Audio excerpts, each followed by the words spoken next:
কবরের যাত্রীরা, ছাত্র 10 সাবজেক্টে পরীক্ষা দেয়, 9 সাবজেক্টে 99.99 নম্বর পায়। এক সাবজেক্টে যদি ছাত্র ফেল করে, ছাত্র পাস না ফেল? হ্যাঁ। আর 10 সাবজেক্টে করে যদি 33 করে নম্বর পায়, ছাত্র কিন্তু পাস। এই জন্য আমার আব্বাজান রহমাতুল্লাহ আলাইহি বলতেন, বাজান দিন কিন্তু পরিপূর্ণ, দিনের ভিতরে বাড়তি কমতি আর কোনো দিক নাই। আল্লাহ রাব্বুল আলামিন কোরআনুল কারীমের ভিতরে বলছেন, হে ঈমানদারেরা, যারা আমাকে বিশ্বাস করো, তোমরা দিনের ভিতরে পুরাপুরিভাবে ঢোকো। অর্থাৎ কেউ আংশিক মানছেন, কেউ আংশিক মানেন নাই, সে কিন্তু পুরা দিনের ভিতরে ঢুকতে পারেন নাই। এক শ্রেণী আমার বাজানরা 5 ওয়াক্ত নামাজ ঠিক মতো পড়ে, আলহামদুলিল্লাহ। এমনকি সুযোগ পেলে তাহাজ্জুদের নামাজও পড়ে, আলহামদুলিল্লাহ। রমজান মাসে রোজাও ঠিক মতো রাখে, কিন্তু বাজান হজ ফরজ হইছে, হজ আদায় করে না। আস্তে কর।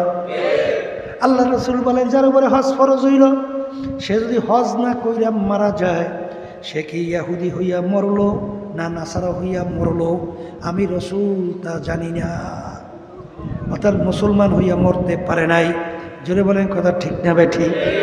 এক শ্রেণী অনেকের দেখছি নামাজও পড়ে, রোজাও রাখছে, সুন্নাত তরিকার ভিতরেও চলে, ওদিকে ব্যবসা সম্পদ টাকা বাড়াবার জন্যে ব্যবসাকে সুদের সঙ্গে জড়াইয়া ব্যবসা করে। এই আপনার এলাকায় থাকতে পারে, আমাকে এলাকায় কিন্তু আছে। কি জোরে বলেন? জোরে বলেন কথা ঠিক কিনা? এই সুদ কি? আবার কোন? আমার আল্লাহ বলেন, আহাল্লাল্লাহুল বাইআ ওয়া হাররামার রিবা, সুদকে আমি হারাম ঘোষণা করলাম আর ব্যবসাকে আমি হালাল ঘোষণা করলাম। যারা ঈমানদার, আল্লাহকে বিশ্বাস করে, পরকালকে বিশ্বাস করে, দুনিয়া একদিকে যাইতে পারে, জীবন গেলেও কোনোদিন মুসলমান ঈমানদার সুদের সাথে জড়াইতে পারে না। জোরে বলে কথা ঠিক কিনা? সুদের 70টার মতো গুনাহ, এর ভিতরে ছোট্ট গুনাহ ঘৃণা জমাবার জন্যে নাউজুবিল্লাহ মায়ের সঙ্গে অপকর্মে লিপ্ত হওয়ার চেয়েও ঘৃণিত। জোরে বলে নাউজুবিল্লাহ। কোনো মুসলমান, কোনো ঈমানদার হুঁশ থাকতে, জীবন থাকতে, সে কোনোদিন সুদের সাথে জড়াইতে পারে? আবার তো জোরে কর, পারে? এই জন্য আমার বাজানদেরকে বলবো, ওদিকে নামাজ তো পড়ে, ব্যবসা জড়াইয়ে রাখছে সুদের সঙ্গে। কি কথা ঠিক না? ঠিক। এই আল্লাহর বান্দার ওদিকে নামাজও পড়ে, রোজাও রাখে, তাহাজ্জুদের নামাজও পড়ে, তাসবিহ নিয়ে বলতে গেলে সময় পায় মাওলার জিকির করে, কিন্তু রাজনীতি করে, মানব রচিত কুফরি তন্ত্র মন্ত্র এর সঙ্গে জড়াইয়া বাস্তবায়নের জন্যে। আমাদের এলাকায় মনে হয় নাই, আমাকে এলাকায় কিন্তু অভাব নাই। কি কথা কন না? জোরে বলে কথা কি? আছে না নাই? জোরে কোন আছে না নাই? আল্লাহ কি বলছেন? ইন্নাদ-দীনা ইনদাল্লাহিল ইসলাম, আমার কাছে একমাত্র নীতি আদর্শ গ্রহণযোগ্য, তার নাম হলো ইসলামী নীতি আদর্শ। ইসলামী নিয়ম আদর্শ ছাড়া আল্লাহ বলতেছে আমার কাছে অন্য কোনো নীতি আদর্শ গ্রহণযোগ্য না। আমি বলছি না, আল্লাহ বলছেন? হ্যাঁ, শুনাই এরা ইখে যায়, মানবেন কিনা জানি না। আলেমদের দায়িত্ব কি? শুনাইয়ে রাখা। জোরে বলে কথা ঠিক না? ঠিক। এই আল্লাহর বান্দারা অনেকে তো মনে করেন রাজনীতি বেশি কিছু আসে যায় না, এটা তেমন কোনো ইসলামের গুরুত্বও নাই, এটা কোনো অংশও না। কি ঠিক না? অনেকে মনে করে না। এই একদল কিন্তু বাইরেইছে, এরা আমাদের মতো আলেমও, হেরা আবার একটু গর্ব খুঁজে কয় আমরা রাজনীতি করি টরি না। আছে না একদল, আছে না? হ্যাঁ, এই যে মানব রচিত তন্ত্র মন্ত্র, এই রাজনীতি করে না, এটা ঠিক আছে। কিন্তু যেই নীতি আদর্শ আল্লাহ রাব্বুল আলামিন রাষ্ট্র পরিচালনার জন্য আল্লাহ নাজিল করছেন কোরআনুল কারীমে, আল্লাহ রাসূলকে পাঠাইয়া জানাইছে, এই যে যদি কেউ আমি করি না, দরবেশ আলেম পীর, ও তো মুসলমানই না, মুসলমানই না, ও কিসের দরবেশ আর কিসের আলেম? আল্লাহ রাসূল সাল্লাল্লাহু আলাইহি ওয়াসাল্লাম রাজনীতি করে নাই, আসতে করে। তিনি রাষ্ট্র চালায় নাই, তিনি রাষ্ট্রপ্রধান ছিলেন না? দরবেশ হয়েছে। এই দরবেশ আল্লাহর কাছে কোনো মূল্য নাই। দরবেশই বাদ দেন। আপনার নামাজের কি দরকার আল্লাহর কাছে? আল্লাহ নামাজ দিয়ে করবে কি? আমরা যে কোরবানি পশু জবাই করি, এই কোরবানি পশু আল্লাহর কাছে রক্তগ্রস্ত পৌঁছায়? হ্যাঁ, কি পৌঁছে না? আল্লাহর হুকুম পালন করি। আর আপনারা ভিতরের অবস্থান তাকওয়া আল্লাহর কাছে পৌঁছায়। জোরে বলেন কথা ঠিক না ঠিক? আমার মালিক বলেন, ওমান লাম ইয়াহকুম বিমা আনজালাল্লাহ ফাউলাইকা হুমুল কাফিরুন ফাউলাইকা হুমুজ জালিমুন ফাউলাইকা হুমুল ফাসিকুন। যারা আমার নীতি আদর্শ অনুযায়ী রাষ্ট্র পরিচালনা করবে না, ওরা কাফের, ওরা জালেম, ওরা ফাসিক। আমি বলছি না আল্লাহ বলছি? হ্যাঁ। আর শুনে রাখেন, অনেক বাজানো তো নামাজ পড়ে, রোজা রাখেন, আলহামদুলিল্লাহ, কিন্তু যারা নাকি মানব রচিত তন্ত্র মন্ত্র কুফরি তার সঙ্গে জড়াইয়া রাজনীতি করেন, আল্লাহ কোরআনুল কারীমের ভিতরে বলতেছেন, ইয়াওমা নাদউ কুল্লা উনাসিন বিইমামিহিম, কিয়ামতের ময়দানে আমার মালিক প্রত্যেকটা মানুষকে তার দলের নেতা নেত্রীর সঙ্গে ডাকবে। আয়াতে ভুল হয়েছে না? অর্থ ঠিক আছে? হ্যাঁ, এখানে কোনো মানুষ বাদ আছে না? প্রত্যেকটা মানুষ। হ্যাঁ, কাদের সঙ্গে ডাকবে? তার দলের নেতা কর্মীদের সঙ্গে। এটা আমার কথা না, আল্লাহর কথা, আমি শুনেই দিয়েছি। জোরে বলেন কথা ঠিক না বেঠি? আল্লাহ রাসূল সাল্লাল্লাহু আলাইহি ওয়াসাল্লাম বলেন, বুখারী শরীফ হাদিস, মান তাশাব্বাহা বিকওমিন ফাহুয়া মিনহুম। দুনিয়ার ভিতরে তুমি যেই দলভুক্ত হয়ে চলবা, যেই দলের নেতা নেত্রীকে নেতা নেত্রী মানবা, এই কিয়ামতের ময়দানে তুমি সেই দলভুক্ত হয়ে উঠবা এবং ওই দলের নেতা নেত্রীর সঙ্গে তোমার হাসর হবে। যার সঙ্গে যার মোহাব্বত, তার সঙ্গে তার প্রেম। আমি বলছি না আল্লাহ বলছি? এই কি জোরে বলে কথা ঠিক না ঠিক? শুনেই রেখে যাই, মানবেন কিনা জানি না। জোরে বলে কথা ঠিক কিনা? কবরের যাত্রীরা, আল্লাহর বান্দারা, পর্দা আলে মা বোনেরা, যে ইঞ্জিনিয়ার তৈরি করে, ওই ইঞ্জিন সম্পর্কে ইঞ্জিনিয়ার ভালো জানে। মানুষ জমি সমস্ত মাখলুকাত সৃষ্টি করছেন কে? কোন নীতি আদর্শ অনুযায়ী মানুষ চললে দুনিয়াতে শান্তি পাবে, আখেরাতে মুক্তি পাবে, আল্লাহ ভালো জানে না তুমি আর আমি ভালো জানি? হ্যাঁ, এই জন্যই তো ইতিহাস পড়লে দেখবেন যে এই নীতি আদর্শের মাধ্যমে মানুষকে মানুষ বানায়, যেই নীতি আদর্শের মাধ্যমে দুনিয়াতে শান্তি, আখেরাতে মুক্তি। ওমর ফারুক রাদিয়াল্লাহু তাআলা আনহু অর্ধেক দুনিয়া রাজত্ব করার পরেও দেখেন, আজকে বাংলাদেশেই তো দেখেন, যারা একটু ক্ষমতায় আছে আর যারা নাকি একটু দুর্বল, মানুষের মতো ব্যবহার করে, আসতে করে, মনে করে যেগুলো মানুষই না, হেরাই মনে হয় যে না আইসি জানি কি। ওদিকে ওমর ফারুক রাদিয়াল্লাহু তাআলা আনহু অর্ধেক দুনিয়ার রাজত্ব করছেন, এই বাংলাদেশের 200 দেশের রাজা। তিনি রওনা করছেন, জেরুজালেম যাবে, গোলাম উটের রশি টানতেছে, আমির উটের পিঠে বসা। কিছুক্ষণ পর আমির ডাক দিয়ে বলে, গোলাম তুমি এখন উটের পিঠে উঠবে আর আমি উটের রশি টানব। কাকে বলে? কথা বোঝেন কিছু? হ্যাঁ, এই গোলাম বলছে, আমির কি বলেন? আপনি রশি টানবেন, আমি উটের পিঠে থাকবো মানে? বলে, তুমিও মানুষ আমিও মানুষ, আল্লাহ আমার দায়িত্ব দিয়েছে, এই জন্য খালি তুমি খালি রৌদ্রে পড়বা আর আমি একটু বাগলো মনে হয় না। এখন তুমি উটের পিঠে উঠো, কারণ আমির রশি টানে, গোলাম উটের পিঠে। কতক্ষণ পর আবার আমির উটের পিঠে, গোলাম রশি টানে। এক পর্যায়ে যখন জেরুজালেম পৌঁছলো, তখন রশি টানার পালা পড়লো আমিরুল মুমিনিন ওমর ফারুক রাদিয়াল্লাহু তাআলা। লোকজন তো আমিরকে চেনে না, নতুন জায়গা। লোকজন অভ্যর্থনার জন্যে উটের কাছে যখন গেল আমিরকে নামাবে, তখন উটের পিঠ থেকে গোলাম ডাক দিয়ে বলে, আমি আমির না, আমির উটের রশি গোলাম ওই টানতেছে, উটের রশি টানতেছে আমি। আর ওয়াজ নসিহত কিছু লাগে নাই, কালী ব্যাপারে সব মুসলমান হয়ে গেছে। এই হলো নীতি আদর্শ। এই জন্য আমার বাজানদেরকে বলবো, পর্দা আলে মা বোনদেরকে বলবো, এই আল্লাহর বান্দারা, পর্দা আলে মা বোনেরা, মালিক আমাদেরকে বানাইছেন তার ইবাদতের জন্যে। ইবাদত শব্দের অর্থ মালিকের হুকুম অনুযায়ী চলা। আমার মালিক কেমন জানি তোমার আমার দিকে তাকাইয়া আমার মালিক বলেন, আব্দুল করিম ও রহিমা খাতু, তোর বিচার আমি চাইয়া চাইয়া দেখি, তোর বাড়িতে একটা গাভী গরু পালো, বাচ্চা হবে, গরু বংশ বিস্তার লাভ করবে, আর গাভীর দুধ দোয়াইয়া তুই পান করবি। আমি তোর বিচার চাইয়া চাইয়া দেখি, রাত্রে গরুটাকে এক জায়গায় রাখো, বাচ্চাটাকে নিয়ে আর এক জায়গায় বাইন্ধে রাখো। ভোরবেলা গভীর রাত্রে বাচ্চার গলা শুকাইয়া যায়, বাচ্চাটা এম্বা এম্বা কুইয়া ডাক দেয়, মনে হয় যেন বাচ্চাটা বলতেছে, মা গো আমার গলা শুকাইয়া গেছে, আমাকে একটু দুধ দাও, আমি একটু দুধ পান করব। গরু জানি কেমন উত্তর দেয়, বাচ্চারে তোকে আমাকে আমার মালিক বানাইছে বান্দা বান্দির জন্য, তাদের খেদমতের জন্য। ভোরবেলা যখন আমার বান্দা থেকে দুধ দোহাইয়া নিয়ে যাবে, এরপর যতটুকু বাকি থাকবে খাইয়া তুই মাওলার শুকরিয়া আদায় করবি।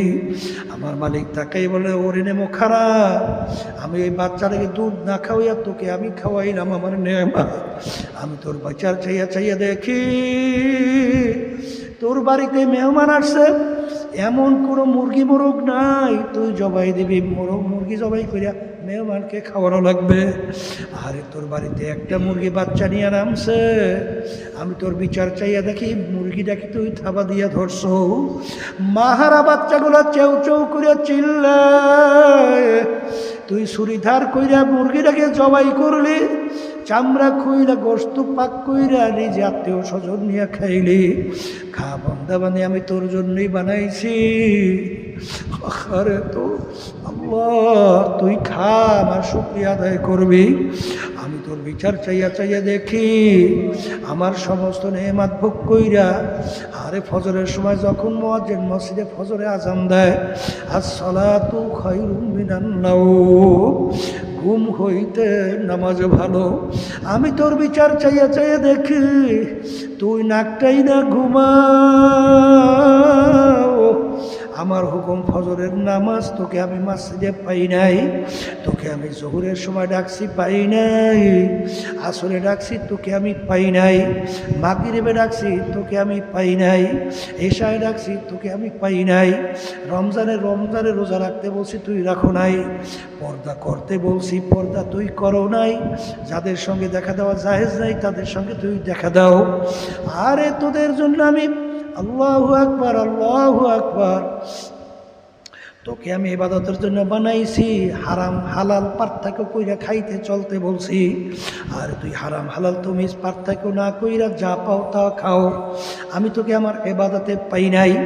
হাদিসের ভিতর আল্লাহ রাসূল সাল্লাল্লাহু আলাইহি ওয়াসাল্লাম বলছেন, যেই রক্ত এবং গোশত হারাম মালের দ্বারা তৈরি হবে তার জায়গা জাহান্নাম ছাড়া হবে না। আরে এক শ্রেণী আমার বাবারা নামাজও পড়ে, রোজাও রাখে, কিন্তু বাজান ওহারে তামিজ ইমতিয়াজ পার্থক্য না কইরা, হারাম হালাল তমিজ না কইরা খায় পরে বিভিন্ন কায়দায় সম্পদ গুছায়। কিন্তু বাজান তুমি ভালো করে যাই না রাখো, আল্লাহর হাবিবের হাদিস সত্য না মিথ্যা?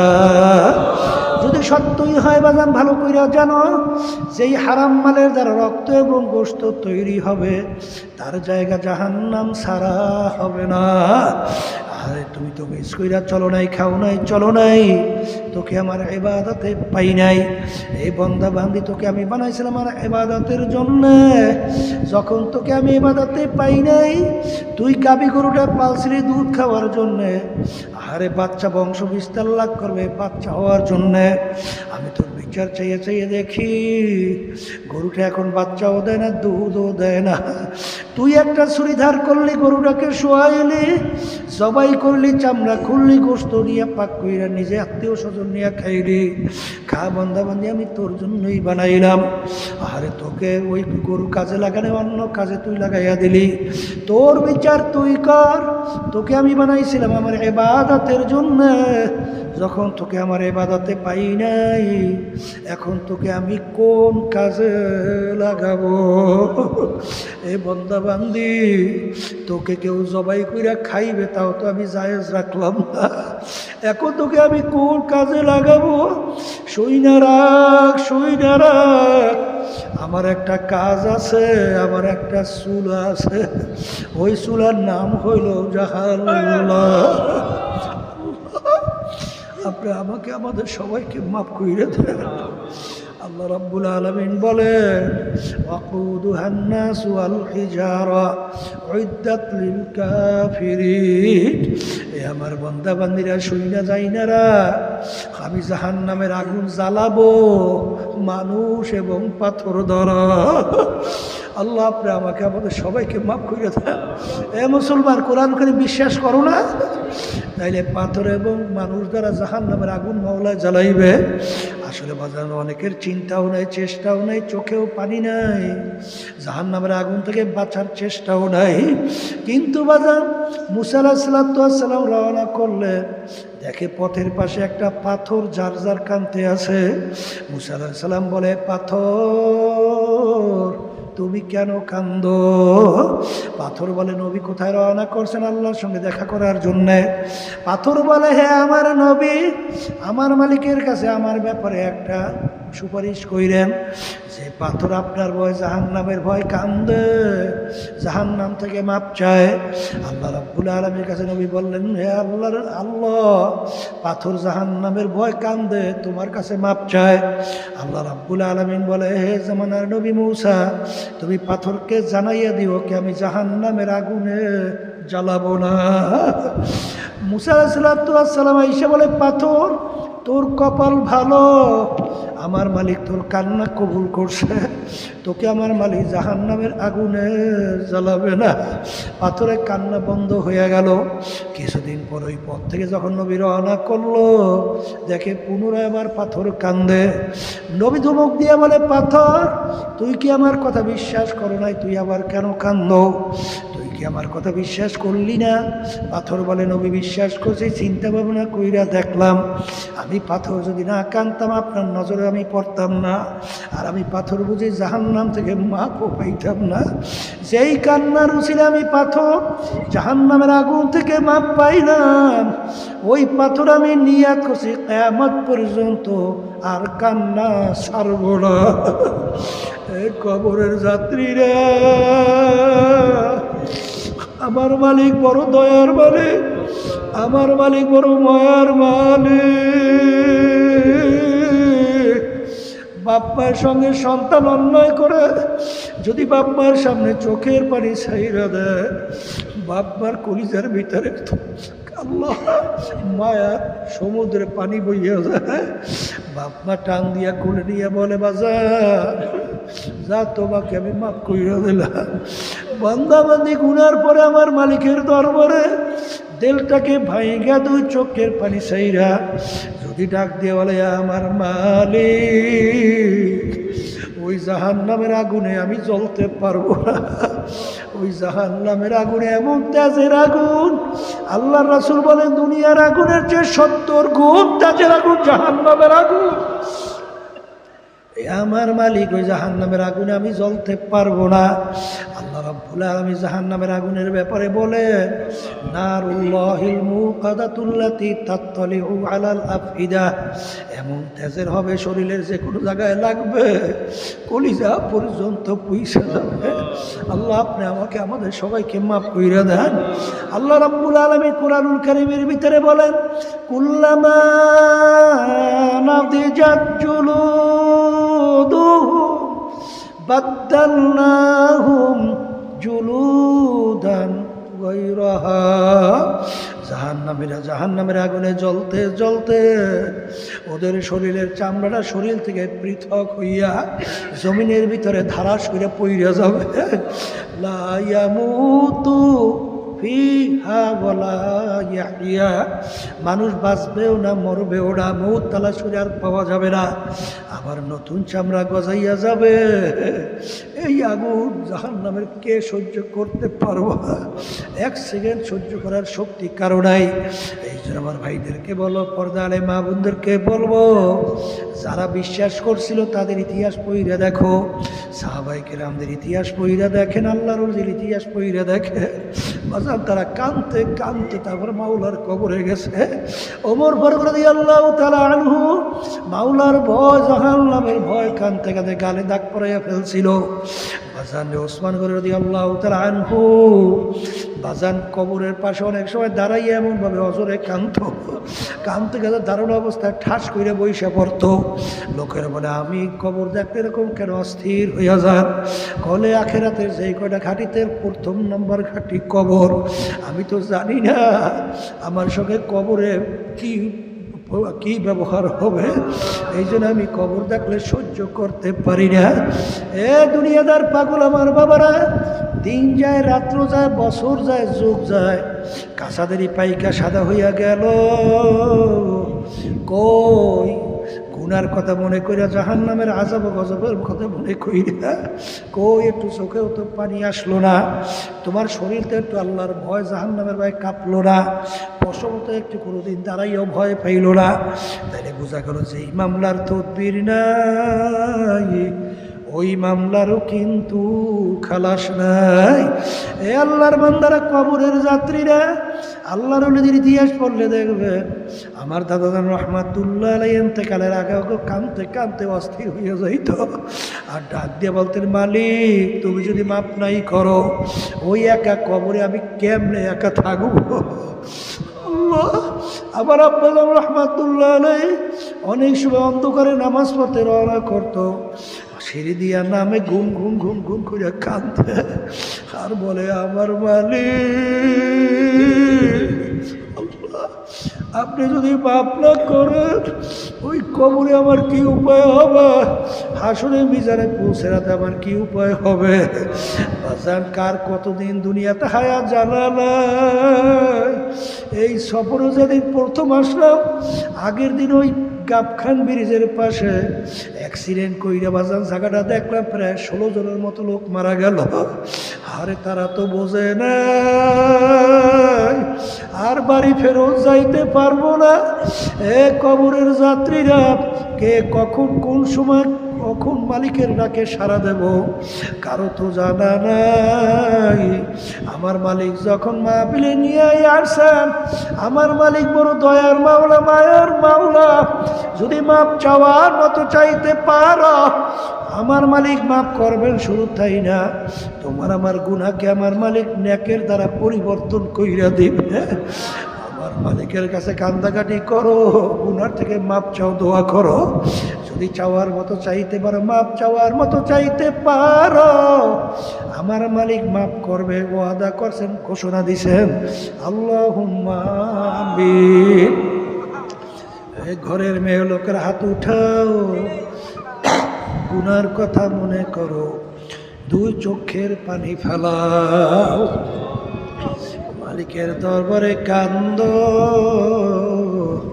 আর মাপ চাও।